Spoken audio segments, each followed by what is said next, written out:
At this time in the world's history, there are more people living in cities than at any other period of mankind's newly spawned residency. And indeed, the number of city dwellers worldwide is increasing by more than 1 million every week.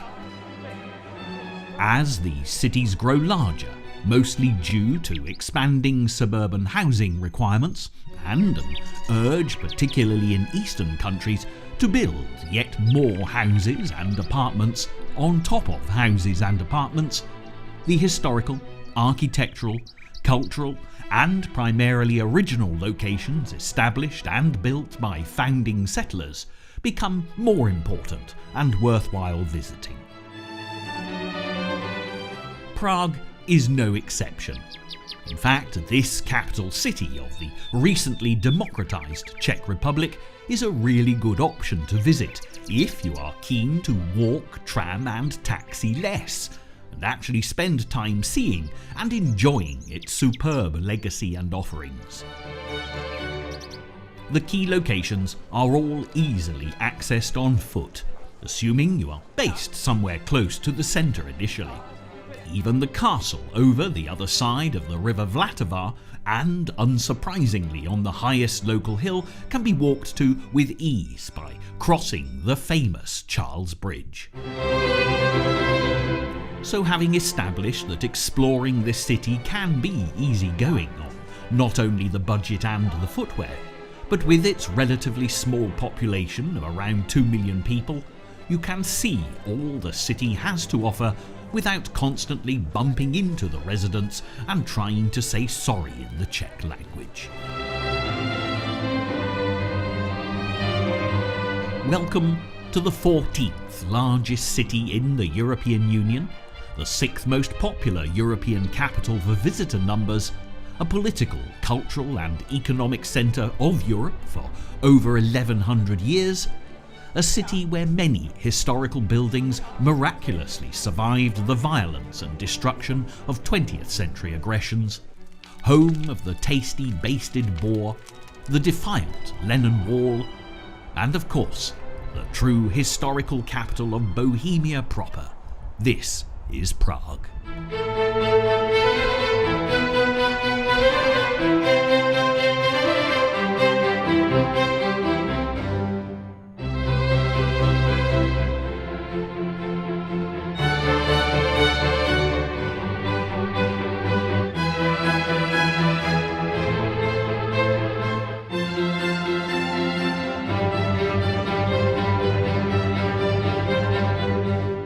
The first settlers to gather wood, spark up a fire and cogitate on the local amenities and vantage points probably arrived in this area of the river during the Paleolithic period. A couple of hundred years before Christ strolled out of a carpenter's shop much further to the east, Celts arrived and struck up a settlement a little further to the south and pondered the value and effort required to make some form of viewpoint on the distant hill overlooking the Vltava.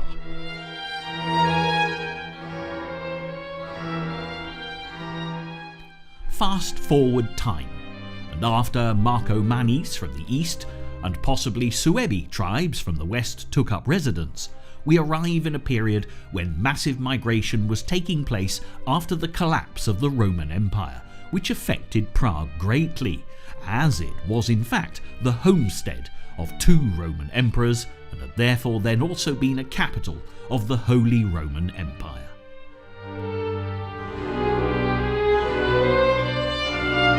As the Romans ignominiously scuttled back towards their own country, yet more Marcomanni arrived, and the foundations of what we would call Prague began to be laid. Legend tells us that a Czech duchess and her husband started the timbers rolling up the hill to make a wooden fort and defences around 800 AD, surprisingly large, as it occupied about 2/3 of the area now covered by Prague Castle.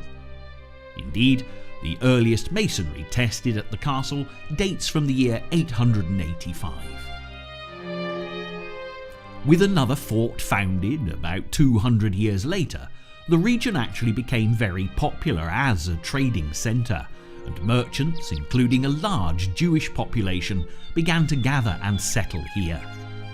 It became the residence and seat of power for many dukes, and later the kings of Bohemia ruled from this fine small city. The name Prague derives from an old Slavic word, praga, meaning ford. The first bridge was constructed around 1170, and bridges have a lot of impact on newly founding riverside habitats. The new city even had its own slave market.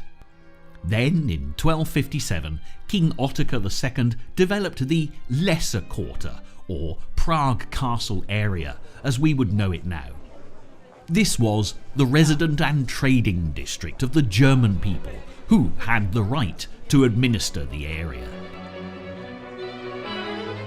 But it was under the reign of Charles IV, a Roman emperor and the King of Bohemia, during the mid-14th century, that this advantageous city began to really lay down some stonework. He literally transformed Prague into the third largest city in Europe of its time, beaten only to the touchline by Rome itself and Constantinople. On the 9th of July, 1357, Charles personally laid the first foundation stone of Charles Bridge. And standing here today, it's very easy to feel that you see exactly the same images as he'd imagined over 700 years ago, as he surveyed the work on the bridge, and perhaps the first sight of the growing cathedral as it clambered higher than the walls of the surrounding defensive fort just a little way away. All went well for many years of Charles's reign. They even founded a mint here, where German and Italian bankers and merchants did their thing. But, as is often the case historically, underneath such gatherings of affluence and the affluent, social disorder began to rise, alongside the increasingly turbulent power of the craftsmen and a greater number of poor families. Charles had a good go at trying to settle the unrest by commissioning the Hunger Wall, its twofold purpose being not only to substantiate the defences of this growing city, but to provide employment, wages, and therefore food to those whose families worked on the new construction. When the monarch died in 1378, his son Wenceslaus took over the reins and reigned over a period of increased tumult. During the Easter celebrations of 1389, outraged Prague clergy declared the Jews had performed an act of desecration. Word spread rapidly, and mobs were encouraged to pillage and ransack the Jewish quarter. Sadly, the poorly advised and poorly fed were enthusiastic for the task, and nearly all of Prague's 3,000-strong Jewish population perished.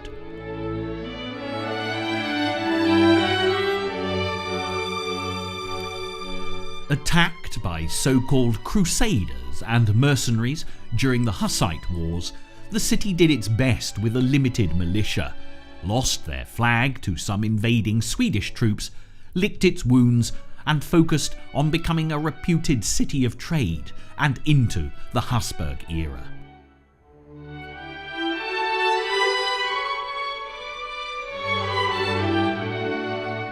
In 1526, when the House of Habsburg elected Ferdinand I, it was all very Catholic and somewhat fervent. But Protestant ideas were truly becoming popular, and these two primary aspects of Christian faith would occasionally contest each other.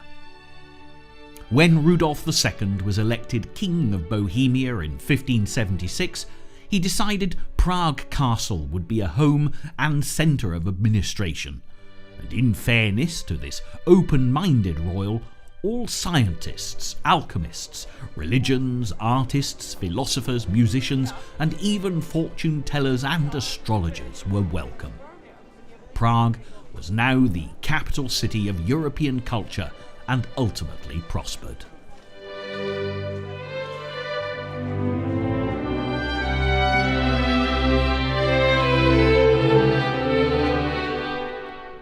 But 50 years later, all was not so good. Kings had come and gone, Czech leaders overthrown, battles lost, and the population dropped to about 20,000 people. Surprisingly, about 25% of the residents were newly born and immigrant Jews. And then a massive fire devastated the city in 1689, spurring the populace to rebuild and renovate. So Prague's population and wealth began to grow again. The balance of power locally fell away from German hands. They were shaken but only mildly stirred by the late 19th century revolutions around Europe, as suppression took hold of their vulnerable country until the defeat of the Austro-Hungarian Empire during World War I, when Czechoslovakia was created and Prague chosen to be its capital city, with President Thomas Masaryk planting his chair in Prague Castle. By 1930, the population stood and sat at around 850,000. The Second World War had its historically recognised effect on the Jewish population yet again, with most being deported. In 1942, the city incurred Hitler's wrath by being the site of a significant Nazi assassination, and Prague citizens paid the toll for the bravery of two of its national heroes.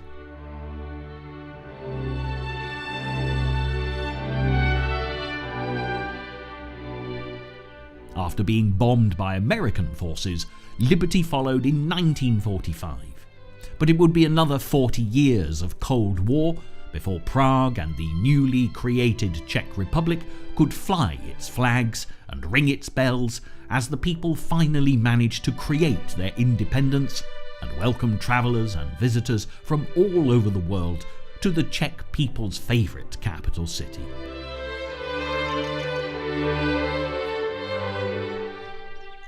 Earlier, I made the bold claim that one climb up the hill to the castle would be the hardest part of any footwork around Prague.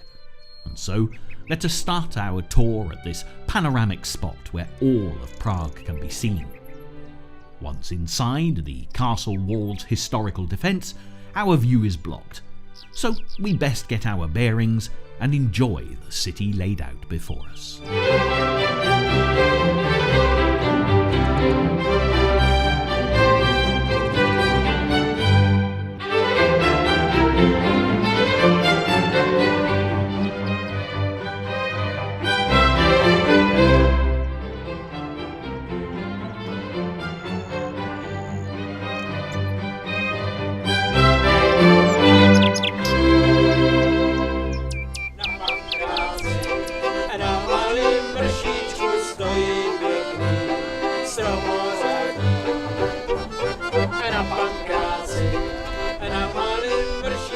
It would be fair to say that Prague doesn't really have a castle as such, more a congregation of buildings with a big wall around them.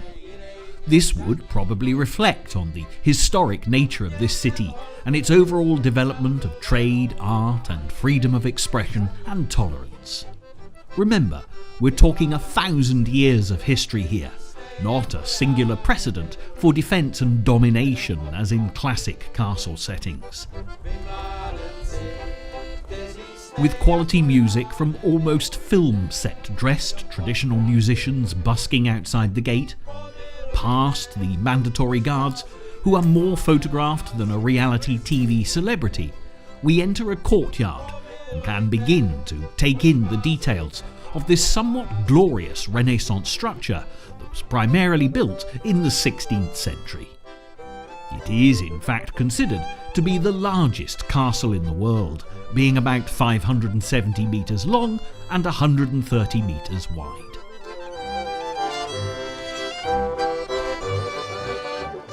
Most of which you can wander free of charge.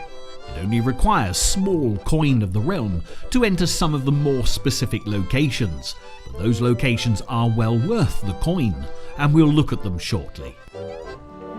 Every city has a cathedral, of course, and they regularly feature in this series. But this one is a bit special. It's impressive, popular, a justifiable location on our city break map. St. Vitus Cathedral, or to use its full name just the once, St. Vitus, St. Wenceslas and St. Adalbert Cathedral, is the biggest and most important church in the country. Roman Catholic in denomination, it is the home church of the Archbishop of Prague and contains the tombs of many Bohemian kings and Holy Roman emperors. It is the third building at this site dedicated to St. Vitus, and this homage was first paid in around 925 AD by Wenceslas, the former Duke of Bohemia, when he laid his hands on an arm of St. Vitus, receiving this holy relic from Emperor Henry I. He built a Roman-style rotunda and was keen to convert the decreasing pagan faction to Christianity. Historically, there has been no more an incentive for conversion and influence than to take a relic or anatomical piece of a dead saint, house it in a bespoke building, and encourage mere mortals to view, worship, and indeed pay tribute. Sometimes through dedication and devotion, at other times through fear. Years passed, and as the congregation overflowed from the iconic site, so another larger church was built on the same spot around 1060 AD, long after Wenceslas' death, but during a time when he too became a patron saint. This third incarnation of this building was founded in 1344, as previously mentioned, during the reign of Charles IV, who took the construction very seriously and ultimately wanted it to be the coronation church, family crypt of kings, housing for the precious relics of the kingdom, and of course the honour of accommodating Wenceslas for all time. It is important to appreciate that sites such as these were the focus of attention for worshippers, and indeed utilised by the church and the crown in any country to receive income, donation, and perhaps subservience from the faithful, enriching the relevant church body and the monarchy at the same time.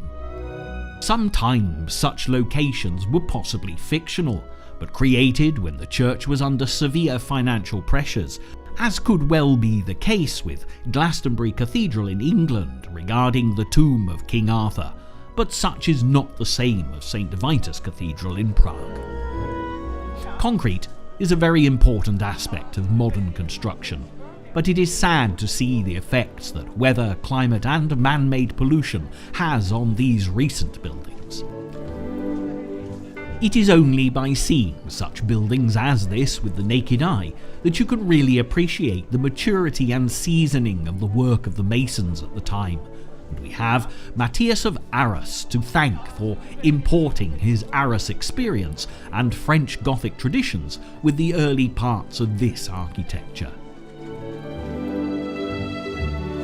He died relatively early in the process, however, and it is the blending of his work and plans, as well as those of his successor, Peter Parler, who was only 23 years old, that create this unique structure, as sculptor and woodcarver took over the design from geometrist and mathematician. To add to his workload, Charles commissioned Parler to work on the Charles Bridge and other projects which inevitably slowed down the steady growth of the new cathedral. It still wasn't completed on his death, and his sons inevitably took over. But the Hussite War stopped the process after the best part of 100 years, and indeed the fire of 1541 added to the iconoclasm. This impressive building lay half-finished for several centuries.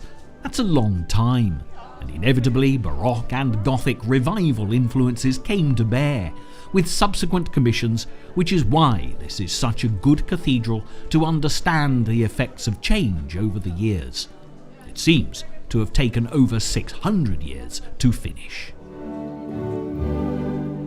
Surrounded by the crush of many visitors from literally all over the world, and a storm of flashing cameras making for a stroboscopic view on occasion, we'll get up close and personal with the holiest of grails here, Wenceslaus's chapel and tomb.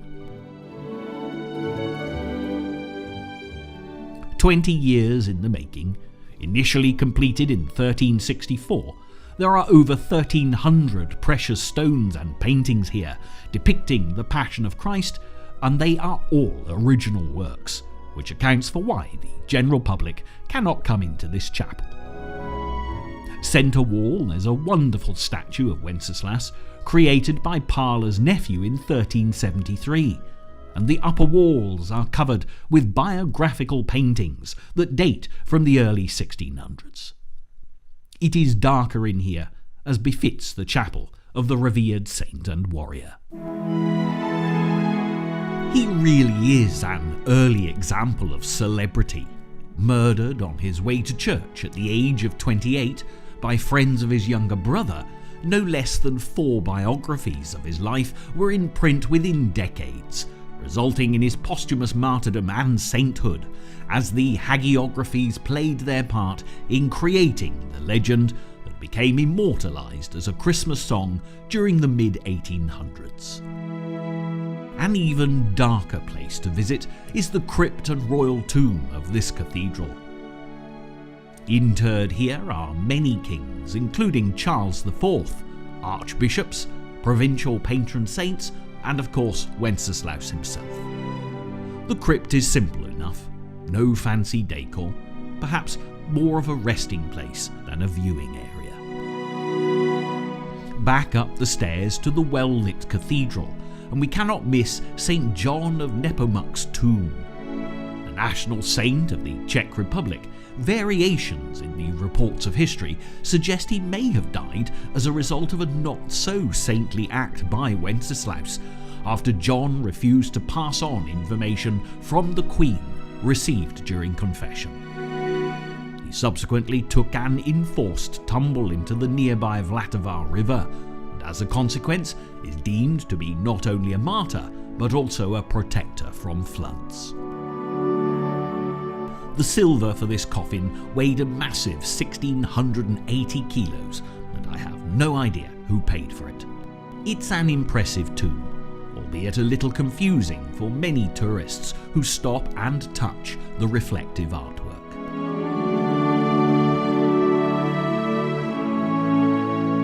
Wandering on through the cathedral, it is interesting to see the range of architecture as the years rumbled by. There are few buildings you can visit that feature Gothic and Neo-Gothic architecture where such effort has been made to blend the two ages of design. Indeed, it is outside that you can understand exactly when and for how long construction was halted initially by the Hussite Wars, with the South Tower having a rounded cap on a primarily Gothic base. Such were the gentler curves of the style known as Renaissance. From here, it is but a short walk and we can make a visit to the Treasury, wherein now is displayed, alongside many other precious artefacts, the previously referenced arm of St. Vitus, albeit an old relic. The gold, silver and stonework on show demonstrates well the craftwork of old-time Bohemian artisans. Still remaining inside the castle grounds, we come now to somewhere a little different and rather unique. This is Golden Lane, and dates from the 15th century. Here are 11 historic houses, reputedly the home of alchemists and goldsmiths, although it would be reasonably fair to consider them mostly one and the same during those more secretive years of special metalwork.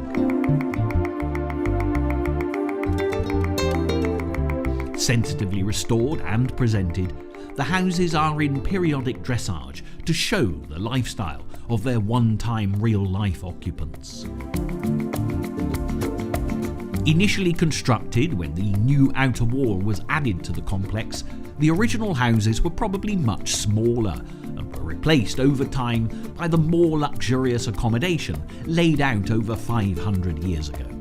Nevertheless, they still do not show as properties of significance, and over the years have been the accommodations of both poor, artistic and creative alike, sometimes voluntarily by more modern playwrights and bohemians. The upper floors have been renovated to form one long gallery, and it now houses a superb collection of medieval armoury and textile work. There are items here that make you squirm as you consider the implications and effects of such equipment from so long ago. And indeed, it is quite amazing to see the quality of the items and how well preserved they actually are.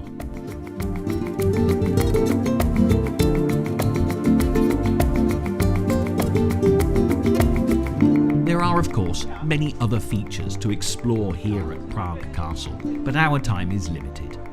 Before we take the easy steps down to the river and into the main city of Prague, there is one more call to make, and that is outside the castle grounds to the northwest, the Loretta.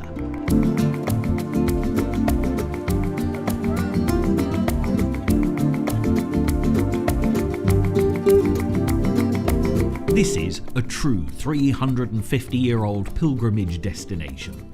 A little off the main beat, but worthwhile the wander. It is quiet and rather subdued after the hubbub of chattering tourists in the cathedral and castle grounds. Here, many items of iconic and religious nature have been preserved and are reverently attended to and closely guarded by a small group of apparently ancient women. Paintings, mosaics, a large collection of confessionals that could reveal many a delicious story if the timbers could but talk. When you've finished wandering past the serious and sometimes morbid displays, a lighter air can be detected when we discover the most colourful of displays available in all its modernistic glory, the bling.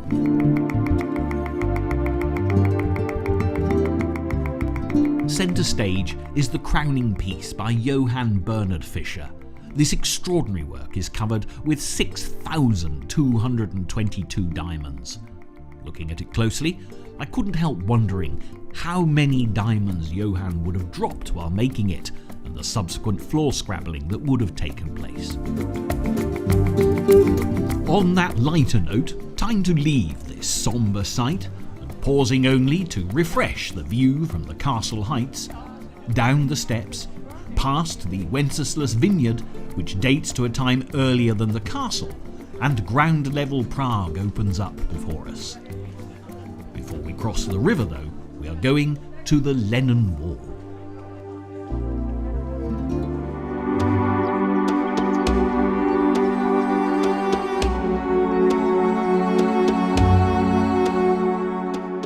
Well be asking why we're featuring what appears to be no more than an irresponsible teenage graphic outlet in a tour of one of the world's more interesting capital cities.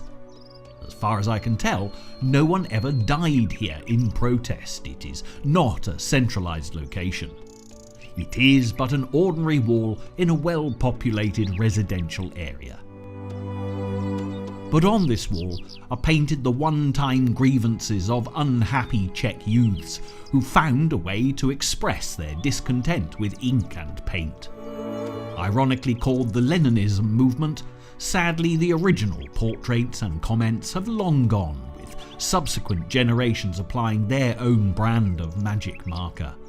It is surprisingly hard to overcome the urge to add a small comment or doodle by way of nostalgia for our own bohemian teenage years and past. There are no specific heroes credited with contributions here. After dark, it would be possible to add a few clandestine words or provocative images indeed, But you have to consider the implications of such actions and the risks being taken by young protesters in a time of authoritarian rule not so many years ago. Sometimes the authorities would completely repaint the wall, describing the offenders as alcoholics, mentally unstable, and even agents of Western capitalism. Now tourists make their own marks daily and are regularly photographed here without any thought or threat of arrest or censorship.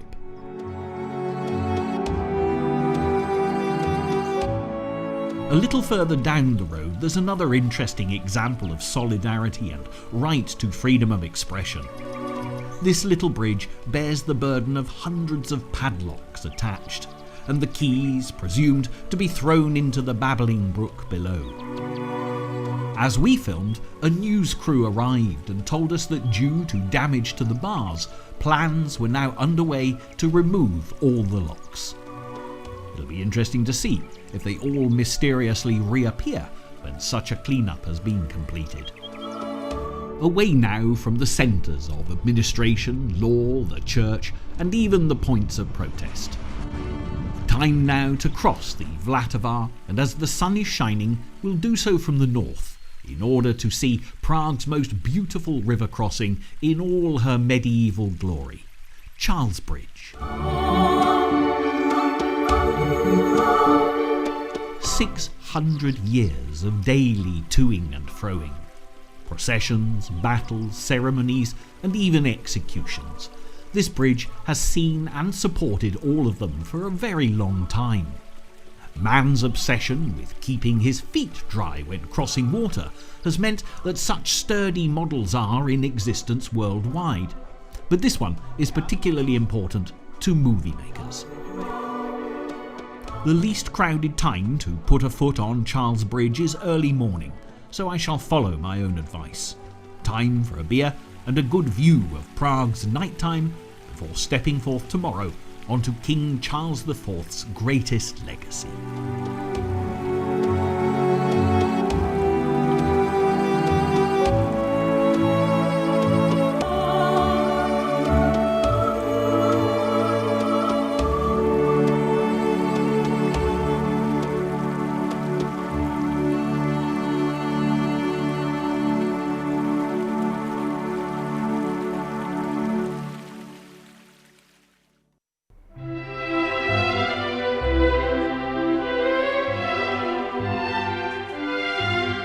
Pre-visualised from the movies Amadeus and indeed Mission Impossible, today we're lucky to have a low-capacity crowd. It has in fact only been called Charles Bridge since 1870, previously being known as Stone Bridge or Prague Bridge. 621 metres long, it took around 200 years to fully complete, and greatly helped Prague become an epicentre of trade between Western and Eastern Europe. Today, all is at peace on Charles Bridge, but it has of course survived a turbulent history, both natural and man-made. Impede water at your own peril, but Charles Bridge and centuries of maintenance has helped it survive some enormous floods. The towers are truly picturesque, and thankfully the practice of hanging the heads of the executed by way of greeting or warning has long ago ceased. In fairness, most statues are replications of the originals, but you can easily see history here, and indeed stand on the spot marked with a cross where Nepomuk took his reluctant dive. But then other historic documents reveal that he was already dead before immersion. I spy another place where padlocks are left. Perhaps this will become the new symbol spot for this expression of freedom. The view of the castle and cathedral is good from here, and belies the gentle inclination we walked down. There are now many bridges across the Vltava river, but Charles will always be the best of the bunch, and traditionally will continue to be the best dry foot passage must-do for all tourists for centuries to come. We're going to visit 3 squares of open space in Prague. 2 are busy with lots of activity and people, the third isn't. 20 minutes level walking is going to find us at less populated stop number 1, Charles Square.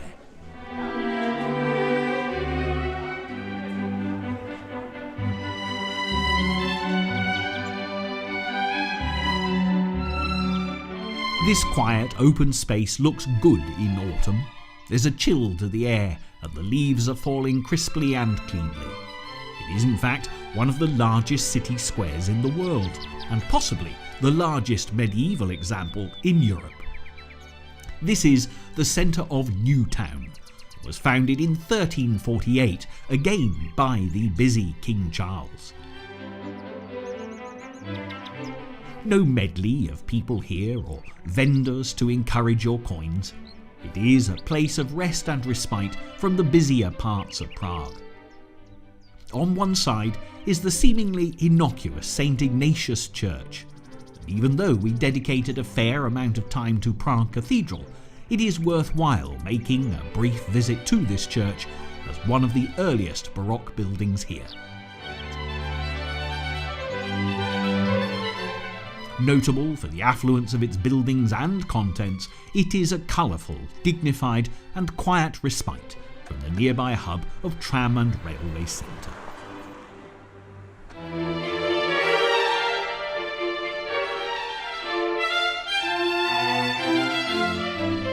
Began in 1665 and originally planned as a basilica, the church was designed to show worshippers the power and wealth of the Jesuit faith.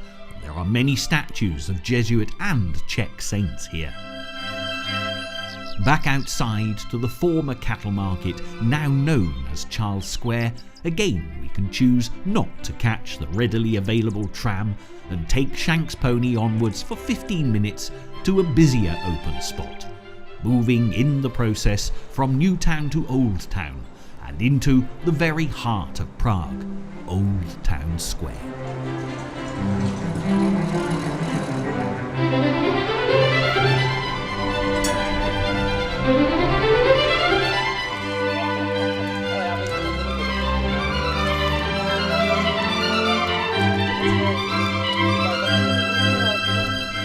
People have been eating spit-roasted boar here for nearly 1,000 years. Combine that with a glass of hot mead and you are well set up for the day. Vegetarian pick-me-ups are also readily available. There are a number of churches here, but with one important theological location still to visit, we will have a break from buildings of worship in Old Town Square.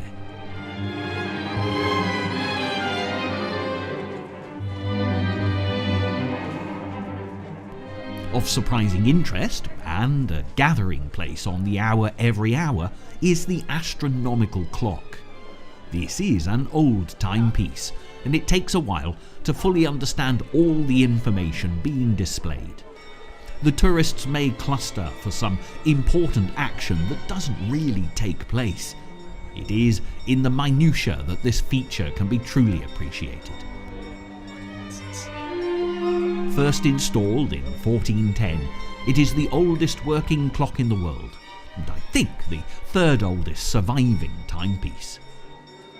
The mechanics and the astronomical dial are the earliest aspects, the calendar dial added around 1490. Needless to say, it's been stopped many times in history, including being set on fire by the retreating German army in 1945. But in 2010, it celebrated its 600th birthday, and with all parts functioning, it's a pleasure to see. Dates move, planets orbit, and much clunking and clanking takes place.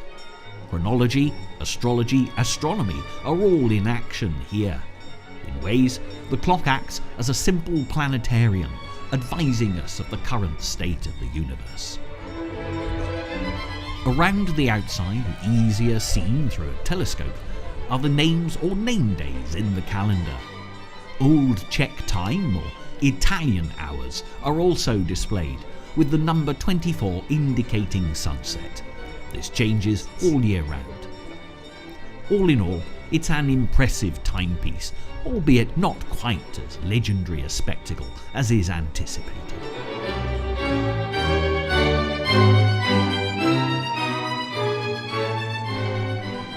The square gives us some respite from narrow Prague streets, but can become a hotspot of population in the summer season. Now here in autumn, it is a blessing, and we get a chance to see the expanse. The main memorial is to Jan Hus, who failed to impress the Vatican in Rome with his forward-thinking and open attitude to language in the Catholic faith.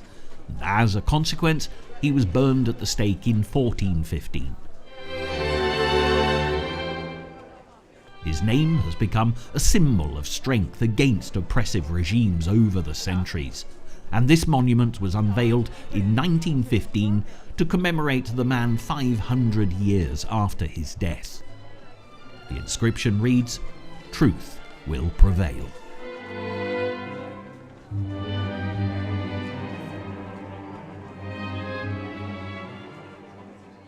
A church dedicated to St. Nicholas.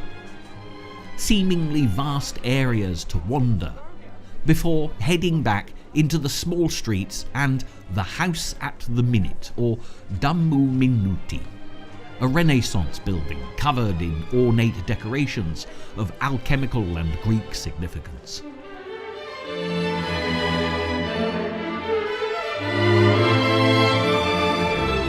Just off this square, my eye was caught by one of Prague's more unusual museums. But perhaps better to follow a more traditional approach to our sightseeing, and we'll take a very polite horse and taxi to another square, this one dedicated to our old hero, Wenceslas.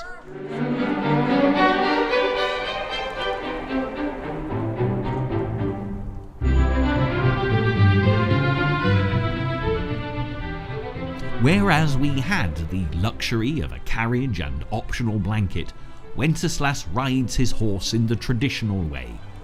With his back to the National Museum and his omnipresent gaze over the square that carries his name, Wenceslas still rules over this one-time horse market renamed Wenceslas Square in only 1848. Most buildings here date from the 20th century, with the exception of the museum. In this dominant structure, there are almost 14 million items, and we could dedicate an entire programme to the contents alone.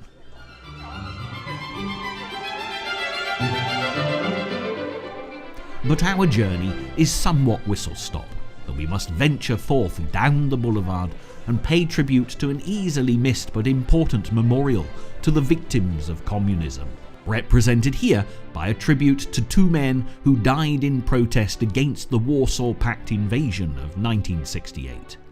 Indeed, at this time, the museum was mistaken for a government building and also took a shelling.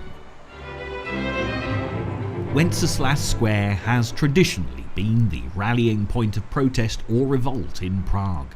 Guests at the Art Nouveau Hotel Europa would have had a safe viewing platform for all such actions over the 20th century.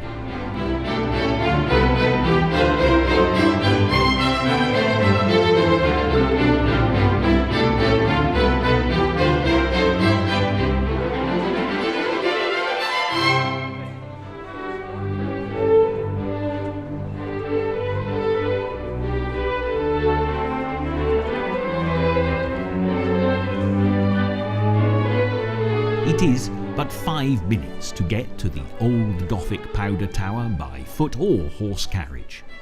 Built in 1475 on the site of an even older city gate, it is not dissimilar to the tower on Charles Bridge. Here, though, the tower was utilised for the storage of gunpowder in the 17th century, unlike its namesake in the castle, where more fervent smiths and alchemists worked on the possibility of turning lead into gold. Subject to restoration in the 1990s, it is a fine building that will stand the test of time with care.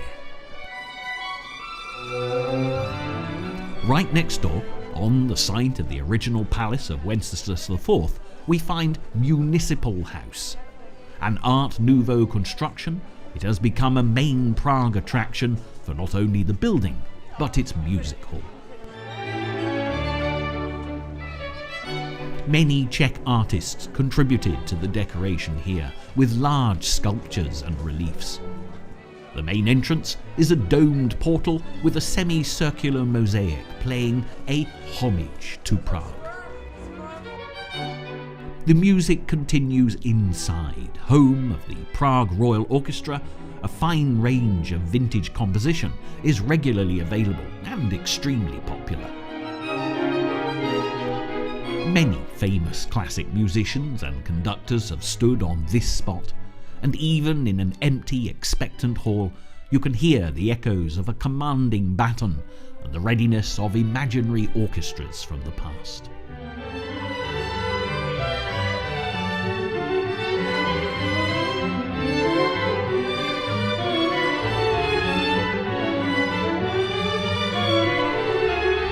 Away now to what is one of Prague's more evocative spots, a little harder to find than I expected, for reasons that will become apparent.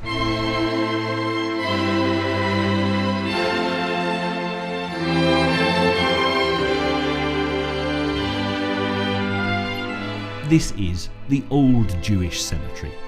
It ceased to be the site of any increase in population around 1787. The oldest preserved tombstone dates back to 1439. There are some notable historic members of Jewish culture buried here, including Rabbi Lowe, Mordecai Meisel, and of course, David Oppenheim. According to Jewish law, graves cannot be destroyed, and as a result, when land is fully occupied, more soil was placed over existing graves, the old stones raised and replanted in the newer layer. There are 12 layers here, about 12,000 tombstones currently visible, and probably over 100,000 burial sites.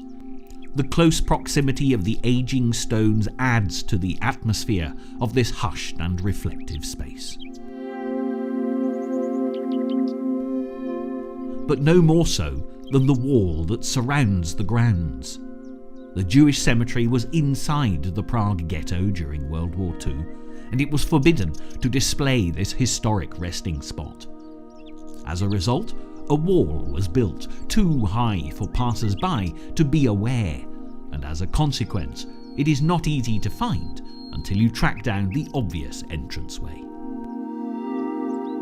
But when so many synagogues and Jewish buildings were systematically destroyed throughout Europe, why did this particular site remain intact and receive the so-called benefit of a high wall? The story goes that the Nazi Party, after the destruction of all Jewish society, would utilize the buildings at Prague to create a museum of an extinct race. The Jewish Museum that stands here now was established in 1906, and apart from the duration of World War II, has been open all the time constantly since then. It is, in fact, the most visited Jewish museum in the world, and the most visited museum in Prague. Inside here, the Pincus Synagogue, built in 1535, was turned into a memorial to the Jews of Bohemia and Moravia murdered by the Nazis in the 1950s. On the walls were scribed the names, dates and places of birth of the many victims, but in 1968 the memorial was destroyed by the communist regime. It took about 4 years for the 80,000 names to be relisted in 1992, an extraordinary and determined memorial.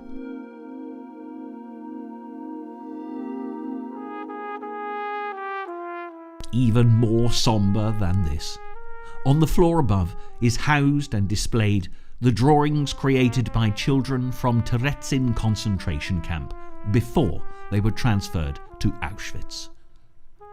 only 242 children survived from the 8,000 deported youngsters, but thanks to the brave action by a teacher at the time who buried the illustrations in a suitcase, 4,500 of these pictures have secured this tragic display of history. It was a moving experience to hear the incantations, read the names of so many victims of injustice, and to see firsthand the childlike illustrations of an entire future generation.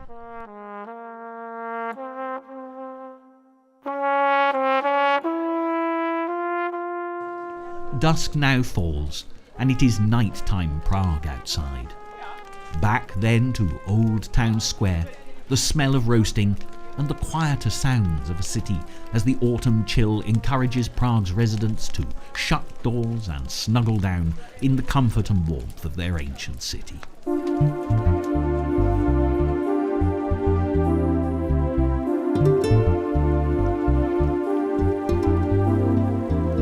Onwards through the narrow streets towards the river, and we can walk through history and once again onto Charles Bridge, where Prague Castle proudly illuminates the way. Pausing only to take on board one last glass of hot mead and the warmth of a Czechoslovakian goulash, we take our leave of Prague in the true knowledge that we are touched by history here. The ghosts of old bohemians wander at will, artists pour out their emotions and their music, and the steady waters of the Vltava slide underneath Charles Bridge. The soft silt of the riverbed hiding for eternity, the many keys thrown away contemptuously by all believers of freedom of speech and right of passage, whatever God, whatever creed any members of mankind wish to follow.